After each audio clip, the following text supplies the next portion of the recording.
Hello and welcome to ISI Insiders. I'm Adam Russell. I'm the director of the AI division at University of Southern California's Information Sciences Institute, and I'm your podcast host. I'm serving as your virtual guide as we talk to some folks from ISI and get their sense of where things are headed in this increasingly AI-infused world, and as a result, what excites them the most, what worries them the most, and what confuses them the most.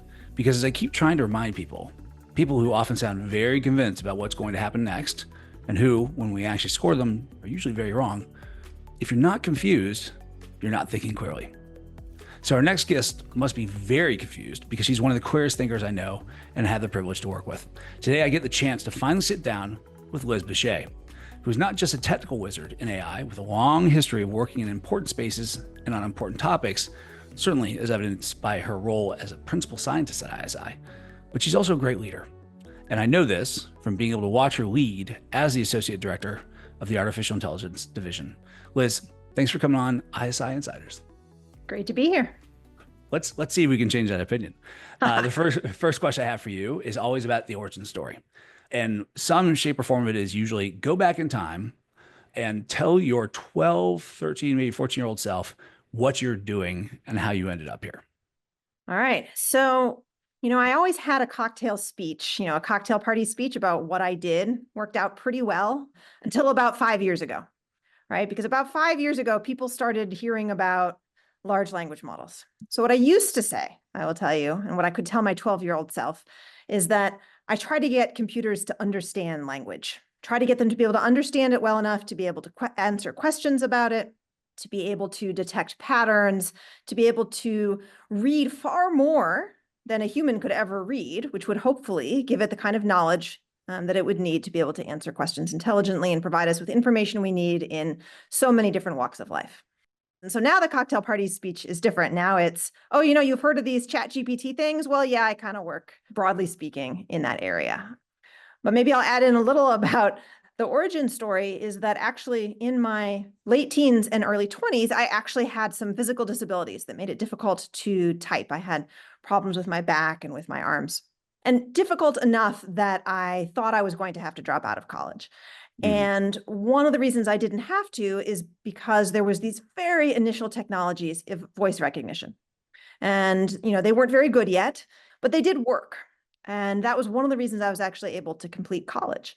And when I was completing college and I was looking for things to do, I didn't have the slightest idea what I wanted to do with my life. But as a series of accidents, I ran into a company that did R&D in exactly this space. And I thought I was interviewing with them for something completely different.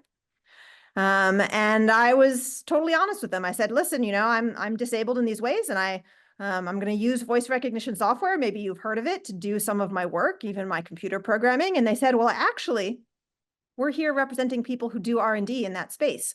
Would you be interested in actually working on the technology behind voice recognition systems? And I said, well, sure. Yeah. I mean, let me tell you what I know about it. And they said, okay, well, we're recruiters. We don't know anything about it, but we have lots of people who do. And why don't you come talk to them? And that was the beginning of the rest of my life. Yeah. If this hadn't come along, let's say NLP and the computer science stuff and the opportunity to work where you did, what do you think you'd be doing? Oh, gosh. I thought about going to seminary. That's pretty far afield, right? Yeah. And so, after college, when I say I think, that I lots of different ways trying to help people.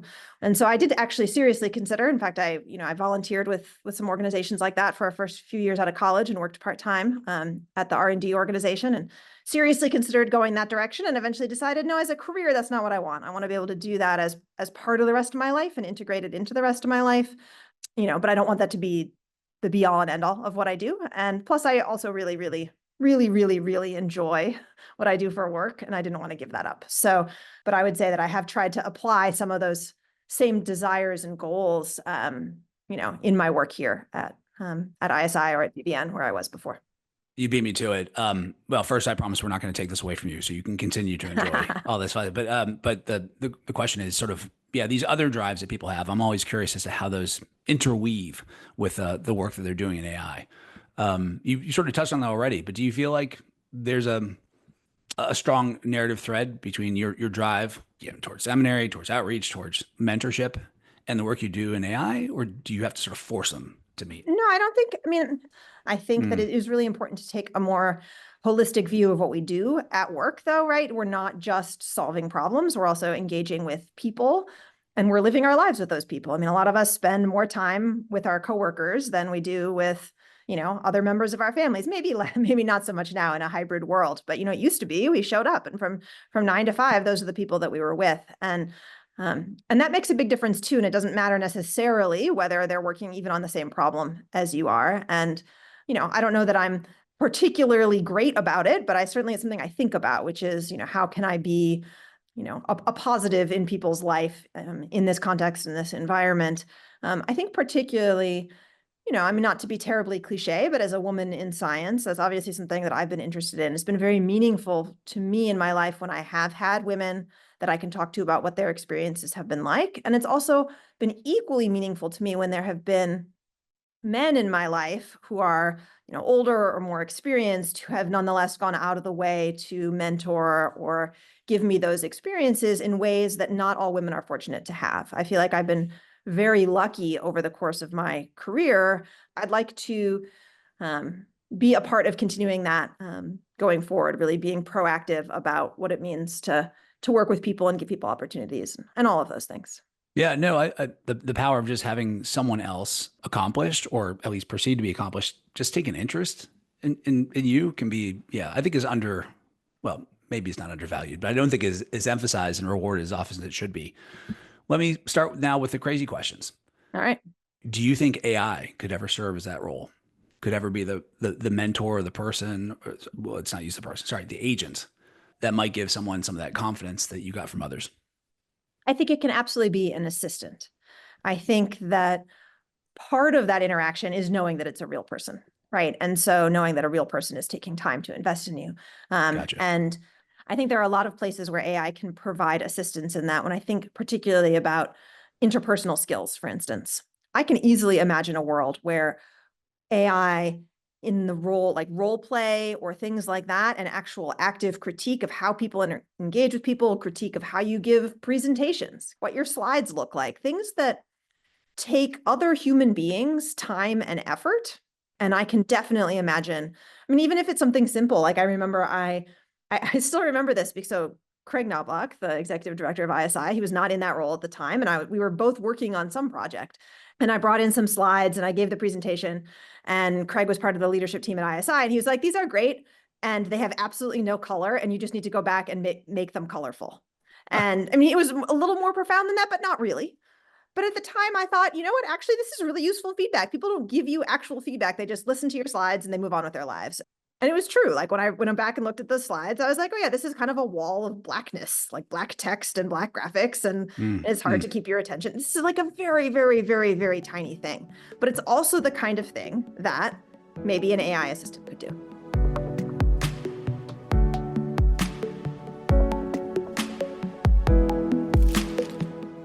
In your own work, what have been some examples of research results that surprised you, where you got sort of counterintuitive results, or results you thought like, either I didn't see that coming, or wow, that's really different from what I thought we were going to see? I can't think of any results that are actually counterintuitive.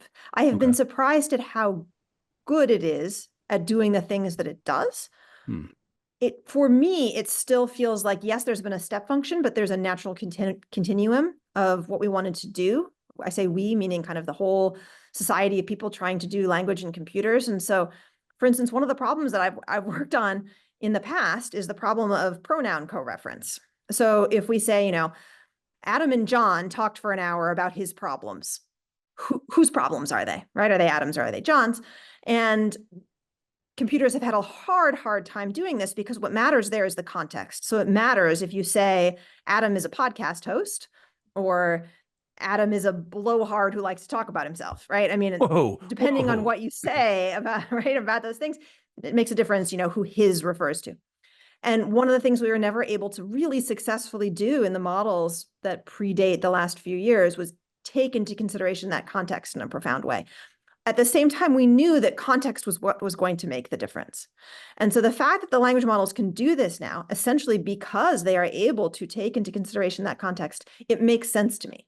So am I surprised they are so good at it? Yes. But is it the reverse of something that I expected? Not really. Similarly, language models so far, in my experience, people are trying to change this. They are very bad at math, right? So if you ask it to add up some numbers, they are not very good at that, especially as the problems get more complex. And so I think from a naive perspective, you can say, but they're so good at all these things. Why are they not good at this? But if you actually understand what's going on under the hood, it makes sense, right? This is when you're doing, I mean, I won't go into all of the details, but that's a result that actually fundamentally makes sense to me, that it wouldn't be something they're good at. Maybe I will be surprised when they finally do get good at it. Yeah. Yeah. And there's a lot of push toward there, as you know. Yep. What do you think is the most, I was just going to say most common, but let's say, what do you think is the most potentially consequential misunderstanding of AI today that you see? I think misattribution of intent is perhaps what I've seen most, right? You And mean so assigning intention to the models? yeah, and so because there are huge problems that there are in these models, and I think it is really dangerous when we start talking about these models as if they are humans themselves possessing these biases and intents, or even talking about the developers of these models as having those biases and intents, and it distracts from the deeper problems of data and how it reflects our society and all these complex things. But I've definitely, as I say, in talking to lots of different people who are experiencing these models now for the first time, one of the things I have heard people say is, something like, oh, well, this model is really racist because, Yeah. which absolutely, yes, maybe it can be, so my girls, I have two young girls, and we like to create images using OpenAI. They let you create 3 for free using the OpenAI platform. But for instance, and my girls are half Japanese, and so one of them prompted it with, create a realistic illustration of a Japanese girl and her sister in front of a lake, right? And of course, the girl and her sister are both wearing kimonos. And that is not my girl's experience of Japan, right? We go to Japan all the time. That's not their experience. But of course, that's what the model does when you ask about a racial group, and so my daughter's next prompt was, please put them in modern clothing. And then it's perfectly able to do that, but it's not its first instinct. Anyway, so yes, what the model is producing, in my opinion, a little racist, right? Or at least something that's not optimal. You can apply whatever word you want. But I think we have to think about why that is and what goes into that, and not take a simplistic view of, oh, well, the people who are doing this are just all white and therefore don't, something, something, something. Because I have heard kind of speeches like that where I feel like, oh, it's actually a little more complex. And if we're actually going to solve the problem, we need to think about all the different elements that are going into this. It's not just someone being lazy or having bad intentions. There's something much deeper going on about how these models are reflecting the world around us. There does seem to be that instinct, which again, I understand. To who do I blame for this? Right? There must be someone somewhere to be blamed for this. And it's harder to say, well, we're all kind of responsible for this because we live in a society that's unequal. It does actually trade on stereotypes and things. Yeah, that's not as satisfying as like, it's that guy. Okay, so you have 2 young girls. I have 2 young girls. They will need to do things in the future, which means they're going to have to build skill sets and go into training. If they show any interest in these areas, what should we tell them to do? Like, what advice do we have for up and coming folks who are interested in this area?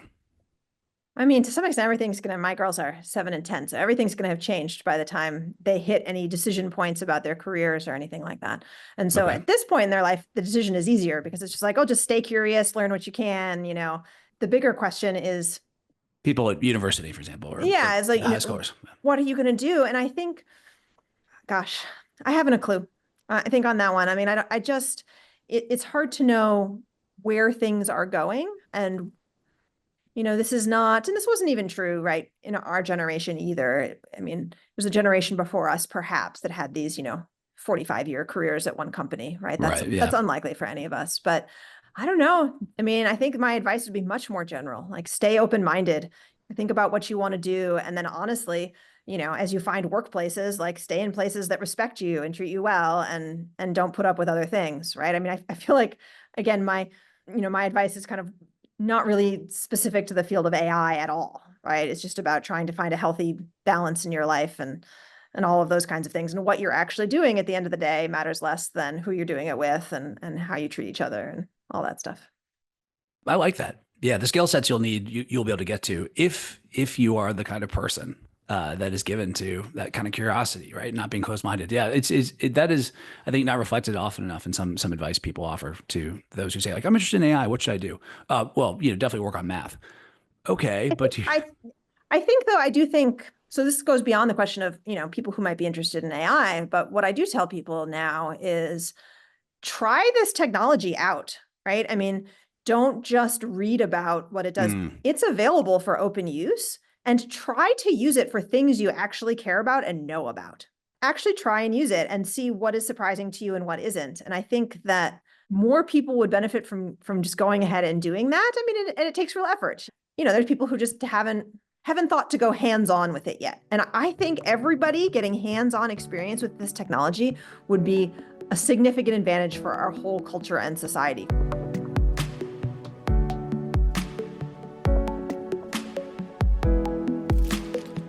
what are you most excited about with AI? I think it does have incredible potential to just help in so many areas, and make things possible that weren't possible before. And it can be little things. So my daughter was, she was in kindergarten when COVID hit. And so she kind of missed, like, she was hybrid in first grade, but let's just functionally say she missed first grade in terms of education. And so in second grade, her spelling was not very good. Fair enough. And I was looking around for a spelling tool. I wasn't sure what to do. I couldn't find any like worksheets. And so I had this list of 100 words that she didn't know how to spell. And so this was early on in LLM days. And I just asked the LLM, create me a worksheet with, a sentence for each of these words where you have the first letter of the word. So like if the word was people, it would create a sentence like, there were lots of P blank at the event today. And that would enable me to read the sentence, to give the sentence to her and have her fill it in. That sounds so little and so stupid, but it was like the ability, I could just create this educational tool that was tailored for my kid at this particular point in time that I could print out and give to her.